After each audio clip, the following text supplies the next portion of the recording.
Question number 15 है glucose C6H12O6 is the most important nutrient in the cell for generating chemical potential energy.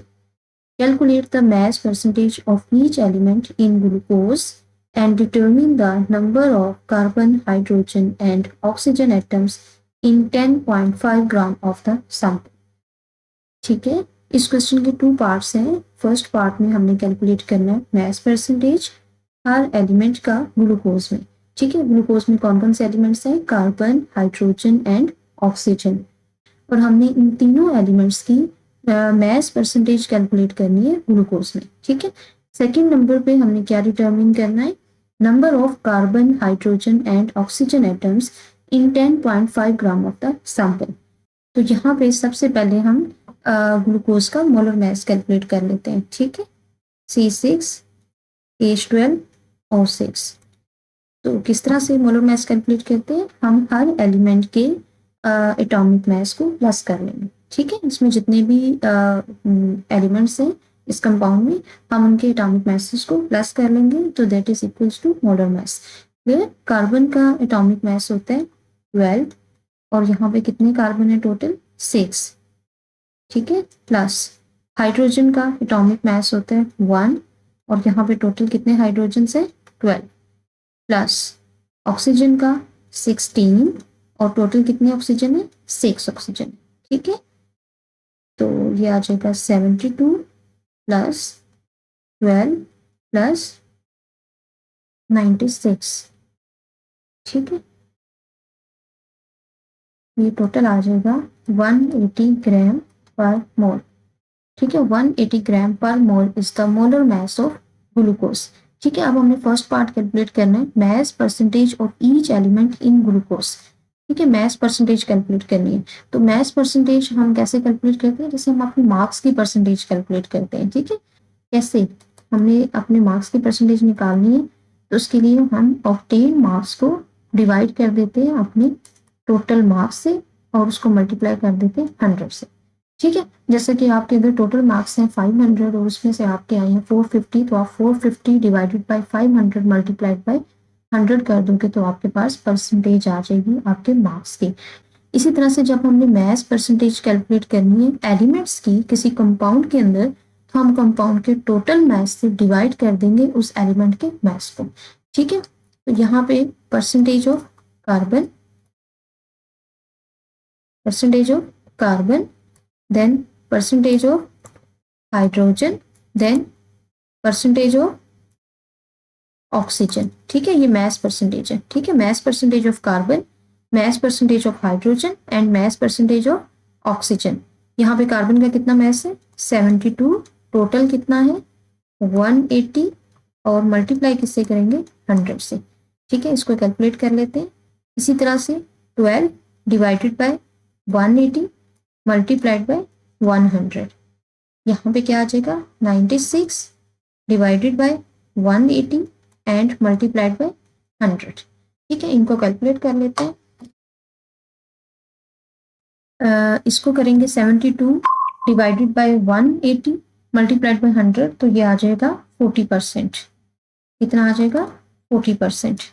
Then आ जाता है 12 divided by 180 multiplied by 100, ये आ जाएगा 6.6%। 6.6%। ठीक है, then 96 bye 180 multiplied by 100, तो ये आ जाएगा 53.3%। ठीक है, 53.3%। ये हमारे पास आ गई mass percentage of carbon, mass percentage of hydrogen and mass percentage of oxygen. अब हम इसका सेकंड पार्ट सॉल्व कर लेते हैं। तो सेकंड पार्ट में क्या है? Determine the number of carbon, hydrogen and oxygen atoms. अब इस कंसेप्ट को भी समझने के लिए आप देखिए कि जब हम मोल्स कैलकुलेट करते हैं, मोल्स क्या होते हैं? Number of moles. ठीक है, नंबर ऑफ मोल्स हम कैसे कैलकुलेट करते हैं? मास ओवर मोलर मास। ठीक है, mass given divided by molar mass, तो ये हमारे पास आ जाते हैं नंबर ऑफ मोल्स। और नंबर ऑफ मोल्स की एग्जांपल आप ऐसे ही ले सकते हैं जैसे एक डजन है। ठीक है, जैसे एक दर्जन की मैं बात करती हूँ, 1,000 बनाना, 1,000 एग्स। ठीक है, तो इसी तरह से हम एलिमेंट्स को उनके मोल्स में कैलकुलेट करते हैं। 1 mole of carbon, 1 mole of hydrogen, 1 mole of oxygen, ठीक है। लेकिन उसमें कितना नंबर होता है ऑक्सीजन का, कितना नंबर होता है हाइड्रोजन का, कितना नंबर होता है ऑक्सीजन का, तो जिस तरह से एक डोजन में टोटल कितने नंबर होते हैं, 12। टोटल कितने नंबर होते हैं, 12। इसी तरह से एक मोल में नंबर कितने होते हैं, 6.022 इंटू 10⁻23, ठीक है। इतने पार्टिकल्स होते हैं, इतने नंबर होते हैं, और इस नंबर को हम क्या कहते हैं, एवोगैड्रोस नंबर कहते हैं। क्या कहते हैं इसको, एवोगैड्रोस नंबर कहते हैं, ठीक है। तो अब जब हमें नंबर फाइंड करना है कार्बन का, हाइड्रोजन का, ऑक्सीजन का, तो सबसे पहले हमें क्या कैलकुलेट करने पड़ेंगे, नंबर ऑफ मोल्स कैलकुलेट करना पड़ेगा, ठीक है। नंबर ऑफ मोल्स कैलकुलेट करके तो हम फिर उसको जब मल्टीप्लाई कर देंगे एवोगैड्रोस नंबर से, तो हमारे पास क्या आ जाएगा, number of carbon, number of hydrogen and number of oxygen atom आ जाएगा, ठीक है। तो हम सेकंड पार्ट को सॉल्व करते हैं।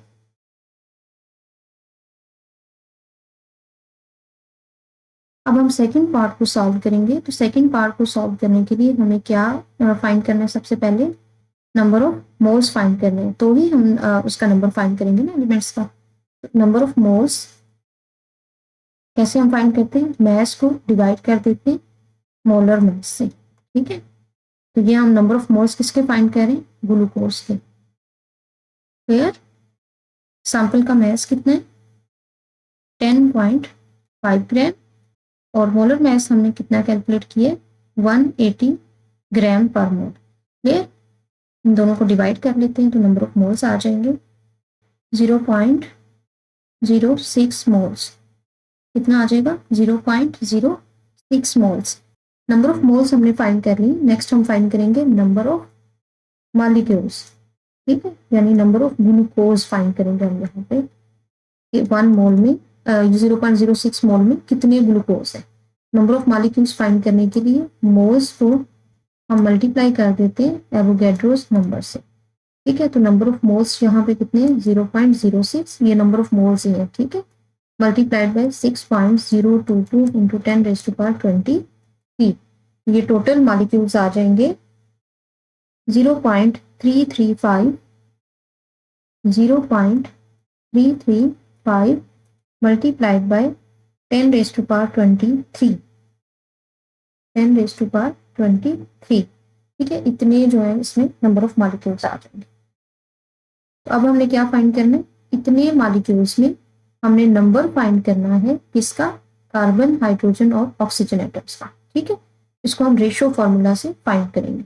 मैं इसको रेज कर रही हूँ,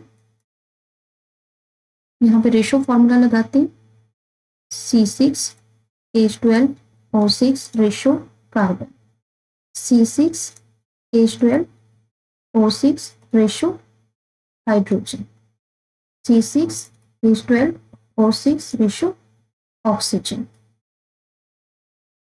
क्लियर। अब एक ग्लूकोज में, ग्लूकोज जब एक है तो एक ग्लूकोज में टोटल कितने कार्बन, 6। तो जब ग्लूकोज का नंबर होगा 0.335 इंटू 10⁻23, तो कार्बन का क्या नंबर होगा, इसको हम x ले लेते हैं, ठीक है। अब इनको हम क्रॉस मल्टीप्लाई कर रहे हैं।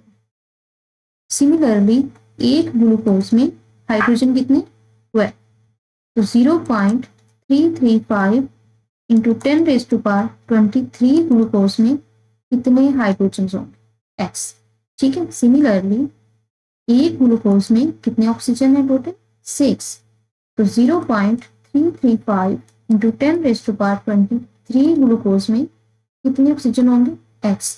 अब हम इन सबको क्रॉस मल्टीप्लाई करेंगे, ठीक है, क्रॉस मल्टीप्लीकेशन से इसको सॉल्व करेंगे। तो x is equals to 6 multiplied by 0.335 into 10⁻23। इसी तरह से x is equals to 12 multiplied by 0.335 into 10⁻23 and x is equals to 6 multiplied by 0.335 into 10⁻23। 6 को मल्टीप्लाई करेंगे इससे तो आंसर आ जाएगा 2.107 इंटू 10⁻23। जब 12 को मल्टीप्लाई करेंगे तो आंसर आएगा 4.212 212 into 10 raised to power 23. Similarly ये तो सेम ही आ जाएगा, ठीक है। 2 पॉइंट, ये भी 6 से हमने मल्टीप्लाई किया हुआ ना, 2.107 इंटू 10 रेज टू पावर 23, तो इतने मतलब इतना नंबर होगा, ठीक है। 10.5 ग्राम सैंपल में कितना नंबर है कार्बन, हाइड्रोजन और ऑक्सीजन एटम्स का, दिस, ठीक है।